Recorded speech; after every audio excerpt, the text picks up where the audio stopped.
US இப்போ president வந்து Donald Trump. You know that guy, right? Yeah. He is a billionaire. He is not a trillionaire. Majority of the population, general population wouldn't have thought about Mahabharata in this way.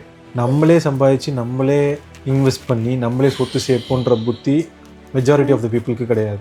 So ஒரு almost trillion touch பண்ண போகிற ஒரு rich person is the richest man in the world. Not too many old people are living able to be alive in India.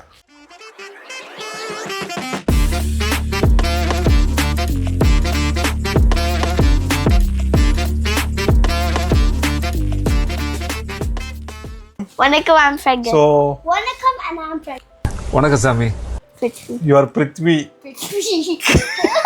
ஆரம்பிஸ்தா. இன்னைக்கு video recording அமோகம்.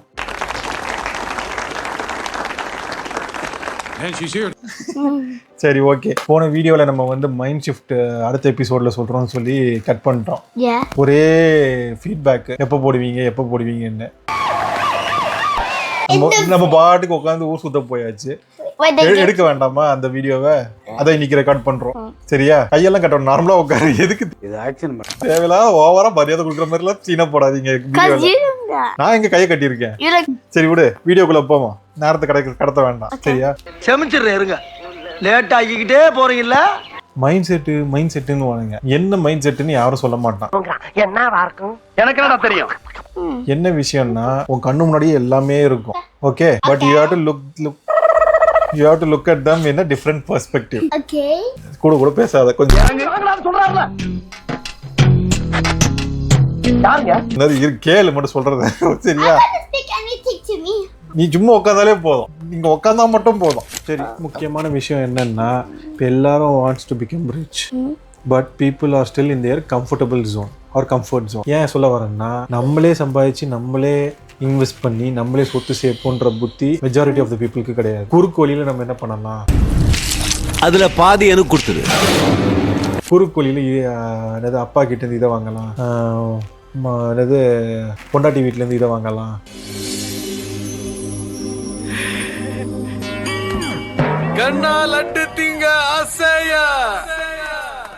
இப்படிதான் வந்து majority of the people இருக்காங்களே தவிர்த்து, நான் சொல்றது ஜெனரல் பாப்புலேஷன்ல. ஓகே, நம்ம அவங்க கொடுக்கட்டும், கொடுக்காமையும் போகட்டும். ஆனா நம்ம வந்து நம்ம உழைப்புல, நம்ம காசு இல்ல, நம்ம இன்வெஸ்ட் பண்ணி நம்ம சேர்த்து நம்ம ஒரு எம்பையரை பில்ட் பண்ணுவோம் அப்படிங்கிற எண்ணம் நிறைய பேருக்கு இல்ல. That is the saddest thing. Okay, புரியுதா சொல்றது? இல்லாட்டி இப்போ நீ க்ரோ ஆனதுக்கு அப்புறம் இந்த வீடியோஸ்லாம் வந்து எடுத்து திருப்பி போட்டு பாரு. then you will understand the meaning of the whatever I am telling you now. ஓகேவா? ஸோ முக்கியமான விஷயம் என்னன்னா, you have to rely upon your own efforts. அந்த ஆட்டோக்கு நான் தாங்க owner. And your own money and own investments. You shouldn't depend on others assets or others properties or others. சந்தோஷமா? நீ owner இல்லையா? Money you can use others money for investment purposes, but as a loan. கடன் வாங்கி பண்ணிக்கலாமே தவிர்த்து, ஆனா நீ வந்து அவங்க இதை வந்து ஒன்றாக நினைக்க கூடாது. அதுதான் சொல்ல வரேன். இவங்களுக்கு எல்லாருக்கும் பணக்காரன் ஆகணும். ஆனா அப்பா சொத்து, மாமனார் சொத்து, அதான் பொண்டாட்டி வீட்டு சொத்து, இதை வச்சுக்கிட்டு புடிங்கிட்டு குறுக்களியில எது பண்ணணும்னு நினைக்கிறவனுங்க எப்படி பணக்காரன் ஆகும்? நீ வேணா மிஞ்சி போனா 2 பேர் உயிர் எடுப்ப. அந்த 2 பேர் எடுத்தா நீ என்ன பில்லியனர் ஆயிருவியா?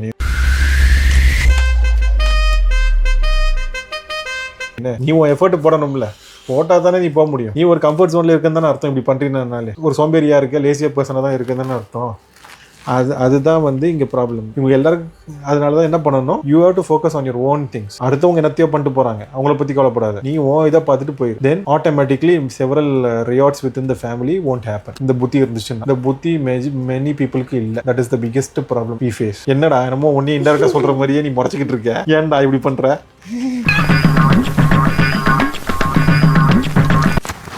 So இப்போ என்ன சொன்னோம், everybody wants to become rich, but they are focused on their dad's assets or their in-laws assets, which is a wrong mindset. If you have such a mindset, you won't become rich, and you will be keep on working until you retire, and even after retirement you will be in a stage, sometimes you might need additional money and you don't know how to generate that income. That will be the status you will be in. Okay va? So bottom line, make sure that you are always relying on your own efforts, own income, own investments that you have done, and own properties. Okay? Don't depend on anybody else's others assets or others properties or anybody else's income, something like that. Always depend on your own. Okay? You build your own empire. Only then you can say proudly that I built this empire on my own. அப்படின்னு சொல்லலாம். Just like our king says in his olden days, you can also say that I built my own empire அப்படின்னு. புரியுதா உனக்கு? என்ன புரிஞ்சுது? முறைக்கிறது மட்டும் நல்லா முறைப்பான் இவன். என்னைய கூட்டு வந்து ஃபைனான்ஸ் டாபிக் பேசிக்கிட்டு இருக்கீங்களேடான்னு. எக்ஸாம்பிளுக்கு யூஎஸ்ல இப்போ பிரசிடென்ட் வந்து Donald Trump. You know that guy, right? Yeah. He is a billionaire. He is not a trillionaire. There is no trillionaire yet. Only Elon Musk is very close to becoming a trillionaire. Okay? Okay. Donald Trump is a billionaire. ஆனா அவர் வந்து எல்லா countries மேலேயும் tariff போட்டார். There should be a specific reason for that. Okay? Okay. ஆனா normal person வந்து என்ன பண்ணிட்டு இருந்தாங்கன்னா தான் என்னமோ பெரிய புத்திசாலிங்கிற மாதிரி நினைச்சுக்கிட்டு கரைச்சு கூட்டிட்டு இருந்தாங்க. என்ன இது கூட தெரிய மாட்டேங்குது டொனால்ட் ட்ரம்ப்புக்கு? என்னது டேரிஃப் போட்டா அந்த கண்ட்ரியா பே பண்ணும், அமெரிக்கன்ஸ் அவங்க ஓன் சிட்டிசன்ஸ் தானே பே பண்ணுவாங்க அப்படிங்கிற மாதிரி தனியே ஒரு புத்திசாலித்தனமா நினைச்சுக்கிட்டு ஒரு நார்மல் பர்சன் வந்து டொனால்ட் ட்ரம்ப் கேவலமா பேசிக்கிட்டு இருந்தாங்க. ஓகேவா? Okay. That normal person is not even a millionaire. So நம்ம நார்மல் பர்சன்ஸ் எல்லாருமே not many are millionaires. நமக்கே இவ்வளோ அறிவு இருக்குன்னு நம்ம நினச்சிக்கும் போது இஸ் ஆக்சுவலி a billionaire. அப்போ டொனால்ட் ட்ரம்ப்புக்கு எவ்வளோ விஷயங்கள் தெரிஞ்சிருக்கும், எவ்வளோ மாதிரி பிரச்சனைகள் எல்லாம் பார்த்துருப்பாரு, எவ்வளோ சேலஞ்சஸ் எல்லாம் பார்த்துருப்பாரு. இங்கே நான் சப்போர்ட் பண்ணுறதுக்காக சொல்ல வரல, வேற பெர்ஸ்பெக்டிவ் நம்ம லூஸ் பண்ணுறோங்கிறத சொல்ல வரேன். நார்மல் டிபிக்கல் மைண்ட் என்ன நினச்சிக்குது, we are very brilliant compared to others. அதுதான் டிஃபால்ட்டாக எல்லாரோட பிரெயின் ஒர்க் ஆகிற மெத்தட். உன் கையில மொத்தம் எத்தனை விரல் இருக்கு? 5. அதுல 5 மொத்தம் 10. நான் 11 நிரூபிச்சேன். நான் சில எக்ஸாம்பிள் சொல்றேன். இது ஃபர்ஸ்ட், இந்த டாரிஃப் வந்து ஒரு ஃபர்ஸ்ட் எக்ஸாம்பிள் தான். அதில் ஆனா இப்போ இந்த டாரிஃப் எதுக்கு போடுறாரு? $30 trillion எக்கனாமி யூஎஸ் ஓடுது. ஆனா they have a debt of 38 trillion. So ஒரு கோடி நீ பார்த்த ஆமாப்பா ஒரு கோடி இந்த 38 trillion டெப்ட் அடைக்கிறதுக்கு ஏதோ ஒரு மெத்தட்ல நீ டாக்ஸ் இன்க்ரீஸ் பண்ணணும். ஸ்ட்ரெயிட்டா நீ டாக்ஸ் இன்க்ரீஸ் பண்றன்னு பீப்புள் கிட்ட போய் நின்னா என்ன பண்ணுவாங்க? யூஎஸ் சிட்டிசன்ஸ் ஃபுல்லா அந்த பார்ட்டியவே வந்து காரி துப்புவாங்க. It will be a very bad feedback for the entire party and the entire president governance-க்கே பிரச்சனை. What is your reaction? Bail has been rejected, sir. The argument that was put. அதனால indirectly, although he knows these things will be paid by his own citizens, he is deriving the conversation in a different direction or a different perspective, saying that the countries for which the tariff is imposed, they are paying the tariff, not our citizens. அப்படிங்கிற மாதிரி angle they are communicating to everyone. Press ரிலீசஸ்லாம் அப்படி அந்த மாதிரி இருக்கு. ஓகேவா? இது வந்து சும்மா வந்து வேற சைடு நம்மள திசை திருப்புறாங்கன்னு வேணா எடுத்துக்கலாம். தவிர்த்து he is not as how people think, he is not a stupid or idiot or a mentor. He is a really brilliant strategist. Okay? ஏன்னா ஒரு பில்லியனியரா இருந்தா அவ்வளவு சாதாரண விஷயம் கிடையாது. அவ்வளவு different types of challenges face பண்ணிருப்பாங்க. எல்லா சேலஞ்சஸ்லயும் வெளில வந்திருப்பாங்க. I'm not saying he's very a smart person or something like that. I'm saying he's handling it in a very different perspective compared to a normal person. இது வந்து ஒரு different perspective இப்போ கொடுக்குதா உனக்கு ட்ரம்ப்பை பத்தி? இப்போ நிறைய பர்சன்டேஜ் இன்க்ரீஸ் பண்ணிட்டு போறாரு அந்த கண்ட்ரிக்கு, அதெல்லாம் ஈகோ, அது வேற விஷயம், அது தனியா விட்டுரு. இன்னொரு பாயிண்ட் என்ன சொல்றாங்க tariff பத்தினா, he wants to increase the manufacturing capacity of US. That is why he is imposing tariff on everyone. ஓகேவா? அது ஓவர் நைட்ல நடக்காது. அது அவருக்கும் தெரியும், அவங்க டீமுக்கும் தெரியும். ஆனாலும் ஏன் பண்றாங்கன்னா they are pushing people to start doing that investments for building factories. இப்போ ஃபேக்டரி கட்ட ஆரம்பிச்சாதான் at least next 3 to 5 yearsல he will have some factories that manufacture some products. அதுக்காக he is pushing them by putting tariffs on each and every country they are partnering with, they are trading with. அது ஒண்ணு. அடுத்த example சொல்றேன் பாரு. India is the most youngest population அப்படின்னு சொல்லுவோம். கரெக்ட்டா? India is most youngest working force அப்படின்னு சொல்லுவாங்க. ஒர்க் ஃபோர்ஸ்ன்னு சொல்லுவாங்க. யங்கஸ்ட் ஏஜ் உள்ள ஆவரேஜ் ஏஜே வந்து பார்த்தீங்கன்னா 20s தான் சொல்லுவாங்க. ஏன்னா many people are in their 20s in India. Indian population 1.4 billion பீப்புளில் ஆவரேஜாக எடுக்கும்போது young population young people are so high compared to any other country in the world. இது ஒரு பெர்ஸ்பெக்டிவ். இது டிஃபால்ட்டாக சொல்லுவாங்க. ஏன்னா because we are very proud of India. நம்ம வந்து ஒரு எப்பவுமே எல்லாருமே பெருமையாக பேசுறது தான் நம்ம கண்ட்ரியை பற்றி நினைப்பாங்க. அதுக்காக இவங்க சொல்லுவாங்க. இது இந்த பெர்ஸ்பெக்டிவ் அப்படியே இன்னொரு சைடு ஃபிளிப் பண்ணிப்பாரு. ஆவரேஜ் எடுக்கும்போது will be taking all the way from age 1 to all the way till age 100. Average எடுக்கும்போதே உனக்கு யங் ஏஜ் தான் காட்டுது அப்படின்னா வாட் இட் மீன்ஸ்னா not too many old people are living able to be alive in India. அதுதான் இன்னொரு perspective. அதை பத்தி யாருமே யோசிக்கல. அப்படின்னா என்ன அர்த்தம்னா, யங்கா இருக்கும்போது நீ இந்தியால இருந்து ஒர்க் பண்ணி இது பண்ணலாம். ஆனா ஏஜ் ஓல்டு ஆனதுக்கு அப்புறம் India is no longer helping them to have a healthy லைஃப்னு ஒரு மீனிங் வருது. இன்டெரக்டா அதான் வருது, அந்த மீனிங் வருது இந்த ஆவரேஜ் யங் பாப்புலேஷன் சொல்றது. ரெண்டு பேரும் நிம்மதியா தூங்க முடியல. ஏன் கிழமை என்ன பண்றாரு? People are focused on their pride towards their country, honor towards their country. எல்லாம் ஓகே ஃபைன். ஆனா அதே நேரத்துல அந்த ஆவரேஜ் ஏஜ் ஏத்துறதுக்கும் சில வழிகள் பண்ணணும். Because this literally tells us not many people are living in their old age. They are dying in a very young age. அதுதான் this refers to. இப்போ ஆஸ்திரேலியா, ஜப்பான்லாம் வந்து ஏஜ் ஓல்டு பாப்புலேஷன் சொல்லுவாங்க. Very old population சொல்லுவாங்க. Average AJ like 40s 50sல இருக்கும். இட்டாலிக்கெல்லாம் கூட அந்த மாதிரி தான் சொல்லுவாங்க. அப்படின்னா அப்படின்னா என்ன அர்த்தம்னா many people in their population are living in their late 80s 90sலாம் நிறைய பேர் வாழ்றாங்க அப்படின்னு அர்த்தம். Unless and until you are happy and having a healthy life, you can't live all the way till late 80s or 90s. ஓகேவா? So this is the other perspective. So இது இப்போ நான் சொல்கிற வரைக்கும் இப்போ நிறைய பேர் இதை பற்றி யோசிச்சிருக்க கூட மாட்டாங்க. இந்தியாஸ் ஒரு யங் ஒர்க் ஃபோர்ஸ் அப்படின்னு வாங்க. ஆனால் அதுக்கு இது இந்த மாதிரி இன்னொரு மீனிங்கும் இருக்குது. Old people are not able to live healthily, அது மீனிங்கும் இருக்குது. அதுக்கு என்ன பண்ணுறோம், நம்ம அது ஃபோக்கஸ் பண்ணுறோமா, அதெல்லாம் பார்க்கணும்ல. ஃபர்ஸ்ட் அதை ரியலைஸ் பண்ணால் தானே அதை பற்றி ஃபோக்கஸ் பண்ணுவோம், அதுக்கு ஏதாவது ஸ்டெப்ஸ் எடுப்போம். நம்ம ரியலைஸே பண்ணலையே, அதுதான பிரச்சனை. அப்போ வேறு பெர்ஸ்பெக்டிவ்ல நீ அதை பார்க்கும்போது அதை ரியலைஸே பண்ண முடியும். கரெக்டாக?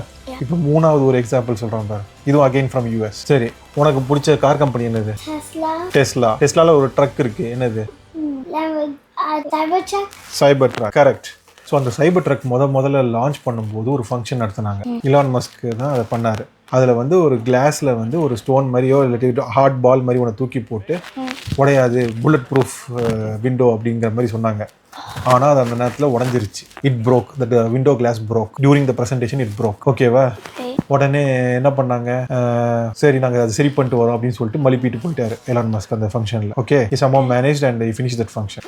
அது என்ன ஆச்சு, பயங்கர வைரல் ஆயிடுச்சு அந்த டாபிக். சரி, ப்ராப்பராக ஒழுங்காக ரெடி பண்ணாமையே கொண்டு வந்து வச்சுட்டாங்க அப்படிங்கிற மாதிரி. இப்போ இது வரைக்கும் இந்த உலகத்திலேயே பிக்கஸ்ட் மார்க்கெட்டிங்க்கு ஒரு ஸ்ட்ராட்டஜியாக அந்த யூஸ் கேஸ் அமைஞ்சிருக்கு. இந்த விண்டோ பிரேக் ஆனது உடஞ்சிருக்கு. சார், இந்த விண்டோ உடஞ்சது இல்லையா, இதுதான் வந்து பிக்கஸ்ட் மார்க்கெட்டிங் கேஸ் ஸ்டடி இப்போ வேர்ல்டுலேயே. ஏன், என்ன ரீசன்னா, இந்த ஈவெண்ட்டுக்கு அப்புறம் $1 கூட எனக்கு தெரிஞ்சு டெஸ்லாலேருந்து யாரும் செலவு பண்ணல இந்த சைபர் ட்ரக்கை ப்ரொமோட் பண்ணுறது. ஏன்னா அகெயின் இந்த ஃபர்ஸ்ட் பாயிண்ட்ல சொன்னா தெரியுமா, the normal person thinks brilliant of themselves ன்னு. அதே கேஸ் தான் இங்கேயும். ஸோ ஒரு ஆல்மோஸ்ட் ட்ரில்லியன் டச் பண்ண போற ஒரு rich person, is the richest man in the world. அந்த மேன் மேனேஜ் பண்ற ஒரு கம்பெனில இவ்வளோ லெத்தார்ஜிக்கா ஒரு கார் எடுத்துட்டு வந்து செக் பண்ணாம ஒரு இவ்வளோ பெரிய கான்ஃபரன்ஸ்ல வச்சு டெமோ காட்ட முடியுமா? இந்த மாதிரி லூஸ் மாதிரி டெமோ காட்ட முடியுமா? மீனிங் என்னன்னா, மோஸ்ட் லைக்லி மோர் தென் 90% அது இன்டென்ஷனலாக அவங்க பண்ணியிருப்பாங்க அப்படிங்கிறது தான் மோஸ்ட் லைக்லி. ஏன் சொல்கிறேன், கான்ஃபிடென்ட்டாக சொல்கிறேன்னா, ஆஃப்டர் ஆல் என் லெவலுக்கே என் பாஸெல்லாம் வந்து போட்டு உயிரை அவங்க வர ஒரு ப்ரெசன்டேஷன் கொடுக்கணும்னா, அப்போ எலான் மஸ்க் லெவலுக்குலாம் வந்து கிளிகளையும் கிளிப்பாங்க. அது எனக்கு தெரியும். ஓகே, இவ்வளோ அசால்ட்டாக போய் ஒரு விண்டோ உடஞ்சிருச்சு அப்படின்னா எம்பரசிங்காக, அதுவும் ஒரு ரிச்சஸ்ட் மேன் இந்த வேர்ல்டு போய் எம்பரசிங்காலாம் நிற்க வைக்க முடியாது. Unless and until he intentionally does that. Okay, so அதுதான் அங்கே மேட்டர். அந்த ஒரு எம்பரஸ்மெண்ட் மொமெண்ட் அவங்க கிரியேட் பண்ணி காட்டினதுனால அது வந்து வைரலாக ஸ்ப்ரெட் ஆகி என்ன ஆயிடுச்சு, ஃப்ரீ மார்க்கெட்டிங் மாதிரி ஆகிப்போச்சு அந்த Tesla Cybertruck. So anybody and everybody knows about Cybertruck even before the product is ready. ஆமாம், அது அவங்க அந்த கான்ஃபரன்ஸில் காட்டுறது ஒரு ப்ரோட்டோடைப் மாதிரியோ நம்ம அந்த மாதிரி தான். அது ஃபினிஷ்டு கம்ப்ளீட் ப்ராடக்ட்னு அவங்க சொல்லவே இல்லை. ஓகேவா? அது புல்லட் ப்ரூஃப் இது இருக்கிற விண்டோ மாதிரி ஆடாக இருக்கும் அப்படின்னு சொன்னாங்களே தவிர்த்து அப்போ லான்ச் பண்ணலை அவங்க. இந்த மாதிரி ஒரு ப்ராடக்ட் நான் கொண்டு வர போகிறோம் அப்படிங்கிறது தான் அந்த ஃபங்க்ஷனை தவிர்த்து it's not a launching function. புரியுது இல்லையா? அது வந்து இப்போ இந்த மாதிரி எம்பரசிங் சிச்சுவேஷன் கிரியேட் பண்ணதுனால ஃபுல்லாக வைரல் ஆகி everybody kept talking about the stupidity of that company and why did they do like this. Ready ஆகாத ப்ராடக்ட்டை கொண்டு வந்து ஏன் இப்படி வந்து சும்மா சீனை போடுறாங்க, இது கண்ணாபுரான்னு என்னென்னமோ பேசிக்கிட்டு இருந்தாங்க எல்லாரும். ஆனால் இன்டெரக்டாக அது ஒரு மார்க்கெட்டிங் ஸ்ட்ராட்டஜிங்கிறது யாரும் புரிஞ்சுக்கல. they saved millions of dollars because of this free marketing. and Cybertruck launch பண்ண உடனே யூஎஸ்ல கொத்து ஈஸிலி டக்குன்னு 100,000 Cybertrucks got sold easily in US. Wait, there are more than 100,000 Cybertrucks? Now it will be many more. நான் launch பண்ண உடனே சொல்கிறேன், launch பண்ண உடனே more than 100,000 got sold. Wow. ஓகேவா? ஸோ அதுதான் சொல்கிறேன். எப்போவுமே நம்ம வந்து நினைக்கிறது தான் கரெக்டு, நம்ம தான் ப்ரில்லியன்ட்டு அப்படின்னு இப்போ நினச்சிக்கிட்டு இருப்போம். ஆனால் இவங்க எல்லாரும் அதை வச்சு நிறைய பேர் ப்ளே பண்ணவும் செய்கிறாங்க. So we have to be with an open mind. அவங்க என்ன நம்மளை மேனிப்புலேட் பண்ண ட்ரை பண்ணுறாங்களோ அதுக்கு நம்ம மேனிப்புலேட் ஆகக்கூடாது, டிரான்ஸ்ஃபார்ம் ஆகக்கூடாது. எதுனாலும் நம்ம கோதால இறங்கி செக் பண்ணி பார்க்கணும் ஃபீட்பேக் எப்படி இருக்குது அப்படின்னு. இப்போ ஒரு படத்தை பற்றி ஒருத்தர் ரிவ்யூ சொல்கிறான்னா அவங்க சொன்னது தான் நமக்கு பிடிக்கும்னு அர்த்தம் இல்லை. அவனுக்கு வேறு மாதிரி டேஸ்ட் இருக்கும், நமக்கு வேறு மாதிரி டேஸ்ட் இருக்கும். நம்ம போய் அந்த படம் ட்ரெய்லர்லாம் பார்த்துட்டு ஓகே இது இன்ட்ரெஸ்டிங்காக இருக்குது நம்ம போய் பார்க்கணுமான்னு அப்படி தான் நம்ம டிசைட் பண்ணுமே தவிர்த்து இவன் நம்ம அவனுக்கு பிடிக்கலன்ட்டான் இவனுக்கு பிடிக்கலன்ட்டான்னு சொல்லிட்டு நம்ம படம் பார்க்காம இருக்கிறது நமக்கு தான் லாஸ். ஓகே, நம்ம மேபி நமக்கு பிடிச்சிருக்கும் அந்த படம் பயங்கரமா, அவங்களுக்கு பிடிச்சிருக்காது, அதுக்கு என்ன பண்ண முடியும்? சில பேருக்கு ரஜினி ஃபேனு, சில பேருக்கு கமல் ஃபேனு, அந்த மாதிரி தான் அது கேஸ் தான் இது. ஓகேவா? அதனால வந்து நம்ம வந்து எக்ஸ்பீரியன்ஸ் பண்ணி பார்க்கணும், அதில் நம்ம சூஸ் பண்ணி நம்ம இது பண்ணணும். சும்மா இவங்க சொல்றாங்க அவங்க சொல்றாங்கன்னு சொல்லிட்டு நம்ம இது பண்ணக்கூடாது. we have to be in an open neutral mind set. புரியுது இல்லையா? சரி, இப்போ 3 எக்ஸாம்பிள் சொல்லணுமா? என்னென்ன சொன்னோம்? ஃபர்ஸ்ட் டொனால்ட் ட்ரம்ப் டேரிஃபை பற்றி பேசணும். அடுத்தது India is the youngest population அந்த இது பற்றி பேசணும். இப்போ தேர்ட் வந்து இப்போ இந்த மார்க்கெட்டிங் ஸ்ட்ராட்டஜி எப்படி யூஸ் பண்ணாங்க, நம்ம மைண்ட் செட்டை நார்மல் பீப்போட மைண்ட் செட்டை வச்சு எப்படி மேனிபுலேட் பண்ணி ஈஸியாக ப்ரொமோட் பண்ணிட்டாங்க, ஃப்ரீயாகவே மார்க்கெட்டிங் பண்ணிட்டாங்க அப்படிங்கிறத பற்றி பார்த்தோம் டெஸ்லா சைபர் ட்ரக்கை. ஓகேவா? இப்போ அடுத்து என்ன பண்ண போகிறோம்னா ரியாலிட்டியை சொல்ல போகிறோம். எல்லாருக்கும் everybody wants to become rich. Okay, but there are many diversions and divisions among the general population.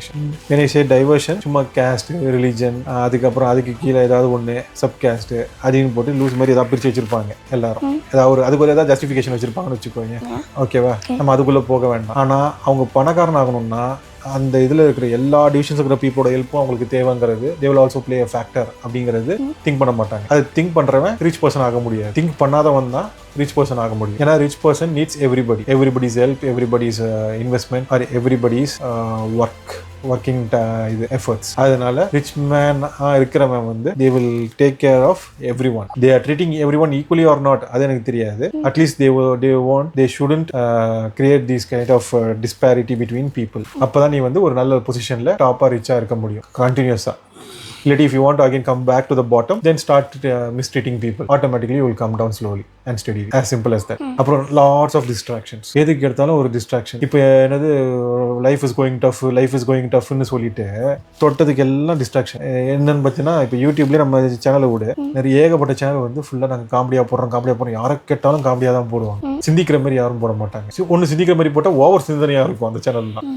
அந்த பிரச்சனையும் இருக்கு. ஸோ அதனால இது இன்னும் மோசம் யூஎஸ்ல இருக்கிற கேம்ஸ் ஸ்போர்ட்ஸ் எல்லாம் பார்த்தாதுன்னு அங்கே வந்து பேஸ்பால், ஐஸ் ஹாக்கி, NHL அது மாதிரி ஏகப்பட்ட டோர்னமெண்ட்ஸும் இருக்கு. நமக்கு இங்க ஒரு IPL தான் இருக்கு. அங்க அவங்களுக்கு NBA, அப்புறம் மேஜர் லீக் MBL அந்த மாதிரி ஏகப்பட்ட ஐட்டங்கள் இருக்கு. ஏன்டா தம்பி என்ன வேர்க்குதா? அப்ப ஏன் டிஸ்ட்ராக்ட் பண்ணிட்டு பாரு, இங்கே டிஸ்ட்ராக்ட் பண்றான் பாரு. இப்படிதான் நம்ம சீரியஸா ஏதாவது ஒன்று பேசும்போது ஏகப்பட்ட டிஸ்ட்ராக்ஷன். இப்பதான் சொல்லி வாய முடியல, இவனே டிஸ்ட்ராக்ட் பண்றான் பாருங்க. ஓகே, சரி உட்காருங்க, நீங்க சும்மா உட்காருங்க. சரி ஓகே, இப்போ அடுத்து என்ன பண்ணுவோம்? இதுல ஒரு இம்பார்ட்டன்ட் ஒரு எபிக். இந்தியால 2 எபிக்ஸ் இருக்கு. What are they? Taj Mahal எபிக்டா story. நீ பாப்பி அடிக்கடி? Oh, that one. Chola Kingdom. Chola kingdom Tamil civilisation. Epics Jai Sriram movie ஒன்று பிடிக்குமே உனக்கு, அது என்ன எபிக்? ராமாயணம். இன்னொரு எபிக் என்னது? Mahabharatam. Wait, but aren't those God stories? They are called as epics also. Is this the first time I'm telling you epic in? Sorry, okay, my bad. There are many types of epics you told me, but not. No. These are the 2 epic stories of India. So now இந்த எபிக்ல ஒரு important விஷயம் இருக்கு. அதுலயும் பாரு ஒரு different perspective கிடைக்கும் உனக்கு. எப்படி மைண்ட் டிஃப்ரெண்ட் பெர்ஸ்பெக்டிவ்ல லுக் பண்றதுன்னு பார்ப்போம். எல்லாமே நம்ம கண்முடி நமக்கு தெரிஞ்ச ஸ்டோரிஸ், கேட்ட ஸ்டோரிஸ் தான். கண்முடி எபிசோட்ஸா சீரியலா பார்த்த ஸ்டோரி தான். ஆனாலும் யாரும் இந்த பாயிண்ட் ஆஃப் வியூல யோசிச்சிருக்க மாட்டாங்க பாரு. Majority of the population, general population wouldn't have thought about Mahabharata in this way. Mahabharataல they have 5 brothers called Pandavas. Yudhishthir, Bhiman, Arjunan, Nakulan, Sagadevan. Okay? And there's one more person called Karna, who is also their brother, but they don't know until the very end. Only during the war they come to know that they are brothers. அது வரைக்கும் they are like sworn enemies of each other. So because Karna is in the opposite side. இப்ப குந்தி தான் அம்மா. இவங்க 5 பேர் இருக்கும் பாண்டவாஸுக்கு. Their mother's name is Kundi. So Kundi, what she does is she helps a particular priest. உனக்கு priestன்னு சொன்னா தானே தெரியும், முனிவர்னு சொன்னா உனக்கு தெரியாது. So priest ஹெல்ப் பண்ணுவாங்க ஒரு பூஜை. அதனால the priest வந்து you will give her a wish that she can say some mantras and pray to a god, and that god will give her a child. ஓகேவா? அதுதான் அந்த விஷ். அதை test பண்ணி பார்க்கறதுக்காக what Kundi will do is she will pray to sun god. Every sun இருக்கு இல்லையா, சன்னுக்குன்னு ஒரு God இருப்பாரு இந்து ரிலிஜன்ல. ஸ்டார்ஸுக்குன்னு ஒரு காட் இருப்பாரு, மூனுக்கு ஒரு காட் இருப்பாரு. அந்த மாதிரி நிறைய பேர் இருப்பாங்க. இவங்களுக்கு எல்லாம் ஹெட் வந்து தேவேந்திரன் அப்படின்னு ஒருத்தர் இருப்பாரு. ஓகேவா?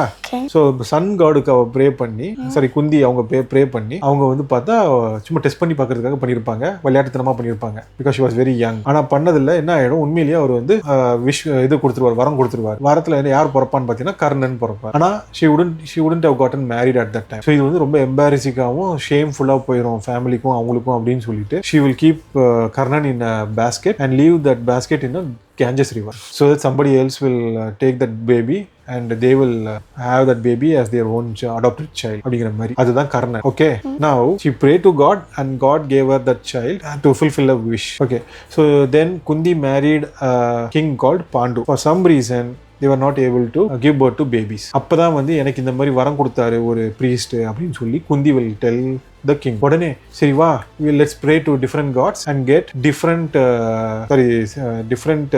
childs with different strengths அப்படிங்கிற மாதிரி pray பண்ணி they will give birth to Yudhishthir, who always speaks the truth and he is very honest and follows all the rules. And then Bhiman, they would have gotten Bhiman, I forgot which god gave them Bhiman, and he will be the very powerful strength muscle body muscle fellow.